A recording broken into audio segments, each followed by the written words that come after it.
నిందలన్నీ పొందిన చోటే ఘనతనిచ్చినావే, నా శత్రువులెదుటే నాకు విందు చేసినావే.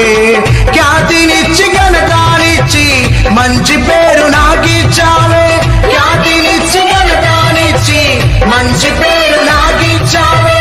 శాశ్వతమైన కృపతో నన్ను నడుపుచున్నావే, నేను ఓడిపోనయా నా పక్షానుండగా, నేను కృంగిపోనయా నీవు నాతో నుండగా. నేను ఓడిపోనయా నా పక్షానుండగా, నేను కృంగిపోనయా నీవు నాతో నుండగా.